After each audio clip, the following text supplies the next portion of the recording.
the strongest woman. That is the fifth in Kenya. That is the fifth Kenyan strongest woman and Mombasa's strongest in the battle of the strongest women. Aida Odongo joins me in studio to discuss her journey as she also seeks to go challenge for the Middle East strongest woman, and also joined by Ian Masinde, beg your pardon. Ian Masinde, who's, I tried to call him a trainer, but he said he's not a trainer, so he'll be telling me the difference between a trainer and what he calls himself, the coach, coaching Aida Odongo. Thank you so much, ladies and gentlemen. Thank you for having us. Sana. Thank you. It's rare to see a lady take carry weights. We only see a few runnings in different marathons where they run with some selfies, taking selfies, but then also in some gym when they try to cut down some weight. What was your motivation going into all this, just as we started off? My motivation actually was just to get stronger, and it was an empowerment move for me. I wanted to be able to compete at the same level as men. Yeah.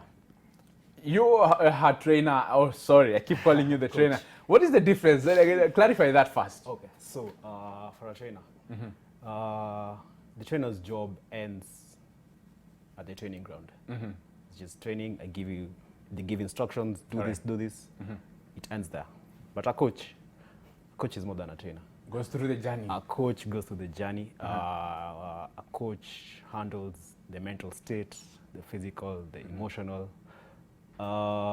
Yeah, a coach is like an extension of yourself. All right. Yes. All right.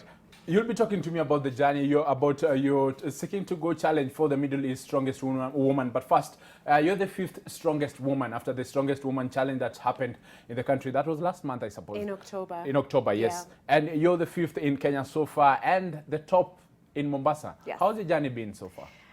It's actually been a lot of fun. It's been challenging.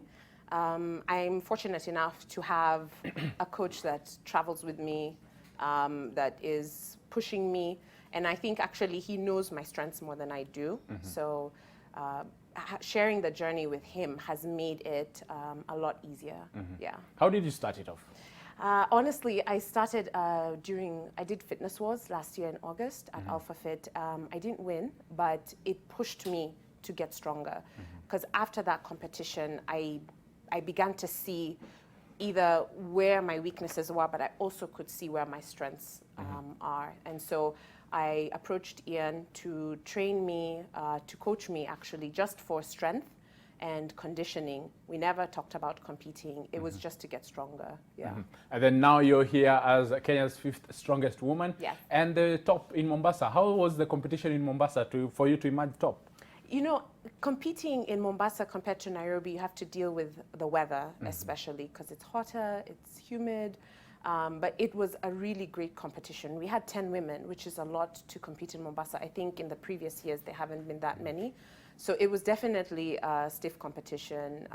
Dr. Bukusi, Professor Bukusi was there, and she came also to Nairobi into the finals. So yeah, it was great. Let me bring in the coach just to explain for us. What is it that you guys do in our strongest challenge when you're seeking that title for a woman? Because for men, we know the more you carry, the more you lift, the more you become stronger. Yeah, so it's pretty much the same thing. So in a given competition, you'll have a bunch of events, usually 5 or 6. So all of the events are feats of strength, but they come in different ways. So usually you'll have some sort of deadlift, some sort of overhead press, some sort of loaded carry, like you're moving heavy objects from point A to point B. So it comes down to how you place in each event. So some events are for time, the fastest, so some events for weight, some events for reps, who did the most reps, who moved the most weight, so on and so forth. So it's exactly the same for women, only that usually the weights are different. All right. Yeah. The goal is always fast when you start it off. For a lady, of course, it is for me to go lose weight. But then when and how does it get to a point where you say, now I want to go and challenge for a strongest women's title as well, and maybe go become the strongest in the whole country, and maybe even challenge for the whole world? I think there has to be a mental shift. It has to go from trying to change who you are to accepting who you are and what you have. And so for me, I went through that battle of losing weight and trying to fit into what I consider social norms. And I did manage to lose the weight, and then now it became a different struggle. So now it's okay, I want a six-pack or whatever it is. Right. But somewhere in my journey, my mental focus changed, and it changed from trying to people please to more of making myself happy. And I found that happiness in doing lifting, in doing strength training. I found that there versus trying to lose weight and just be, I guess, slim. Yeah. So for me, that was the shift. All right. Other than that, you have a journey. You have a story. Yeah. In terms of your battle for alcoholism, if you're Yeah. willing to talk about it, you are seeking to embrace it as well, to create a new identity. As you say, it is a mental journey as Yeah. well. How has that been? It's never easy because it's a daily journey. For most people, they don't realize that when you're an alcoholic for life. It doesn't, even when you stop drinking, it doesn't go away. So you have to deal with that approach every day. All right. You wake up, you're grateful that you're sober, and you continue to do what has worked to keep you sober. So for me, yes, exercise has played a huge part in me staying sober. And I think that is because I get to go to the gym, I release all the pressure that I have or the stress, and then I go on with my day. Everybody has their different ways of dealing with it, but for me, exercise played the biggest part. So it became your new addiction, if I can call it so. Not necessarily. In the Alright. past, it had been, yes. There's a point in my search for sobriety that I was exercising 7 days a week, twice a day. I pulled both hamstrings and I went back to alcohol because I couldn't function. But now I found the balance, not only between exercise and everything else. It has to be a balance. Exercise, family, work. Because honestly, addiction even to good things can happen. Food, sugar, work. So you have to find that balance in between, yeah. All right. Ian, if I can bring you in again, for coaching a lady is different with how you can coach a man. Perhaps how different do you do it? And we all know the stories out there. So from my experience All right. as a coach, it doesn't come down to man or woman. It just comes down to your personality and mental state. Yeah, because actually coaching Aida, of all my clients, like it's the easiest. Like I enjoy coaching her so much because in training she's like a robot. I say, she does. Yeah, that's how we operate, and she knows she has to do all other things outside of the gym properly, like sleep well, eat well, and all. Because if she doesn't, I will see it in training and I will be mad. So just instructions, she does do this, she does do this. Like, yeah, she doesn't complain much. All right. But then every lady who maybe comes, they come with their different goals. Hers was her battle against alcoholism again. But then everyone comes with a story. Everyone comes with that battle, and as they seek to try and move away from that and focus into this. How has that been, having hers as alcoholism and any other that you've also witnessed? We take it day by day. All right. We use training to help bring in the focus.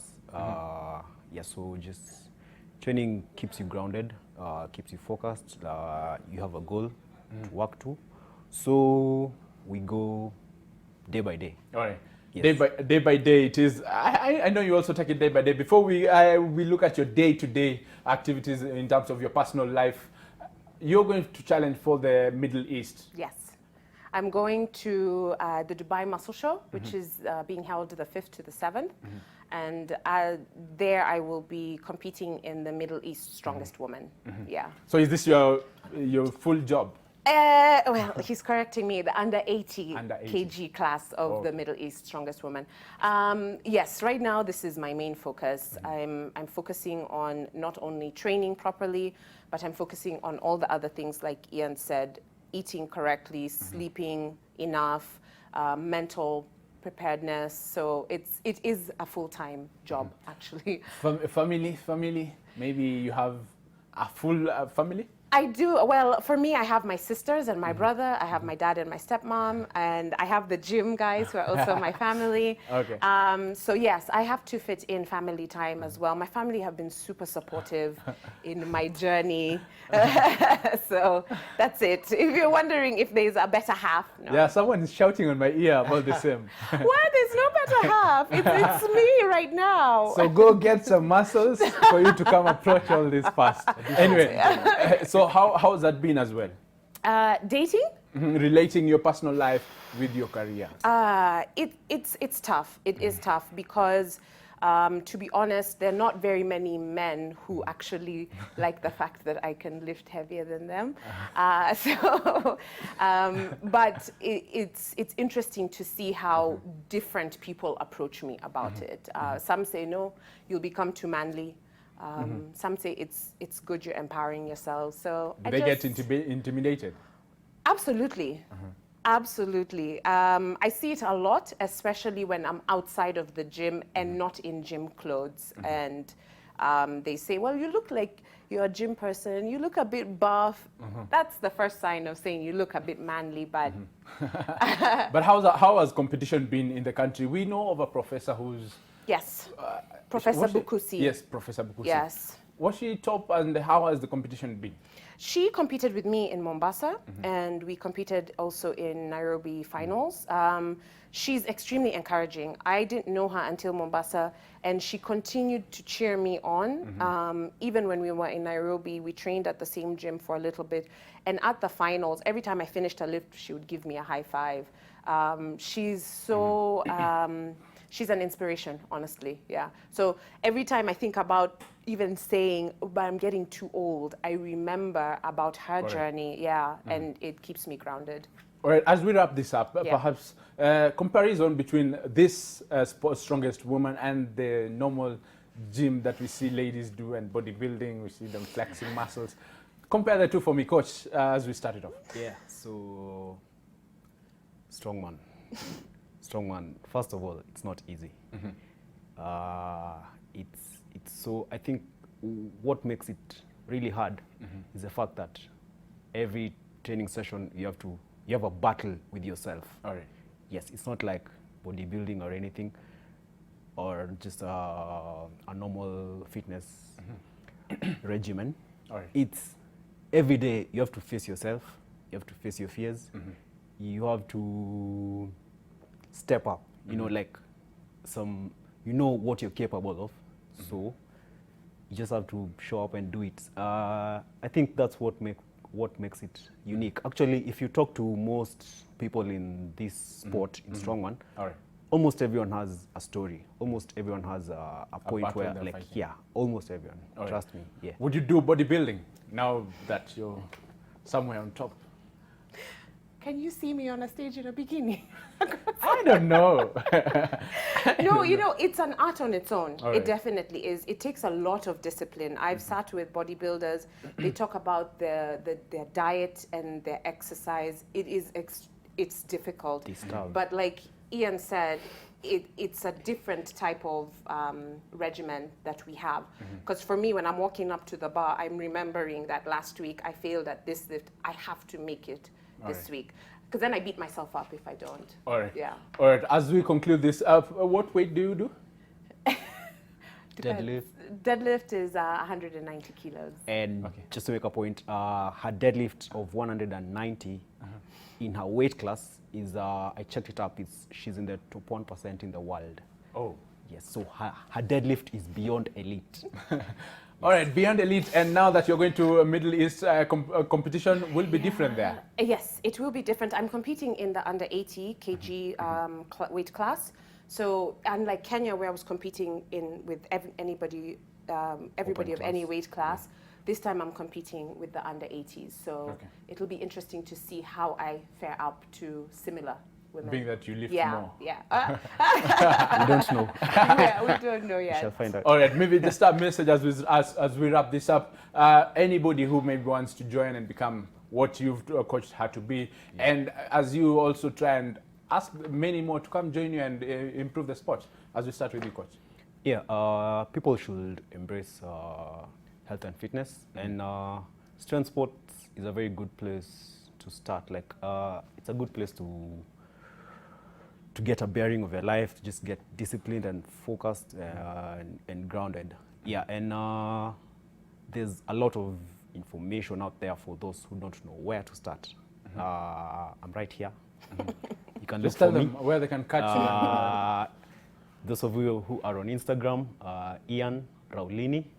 It's the only Ian Raulini in only the name. world. Yeah, so Ian Raulini. You get me on Instagram. On Facebook, Ian Masinde Raulini. You get me there.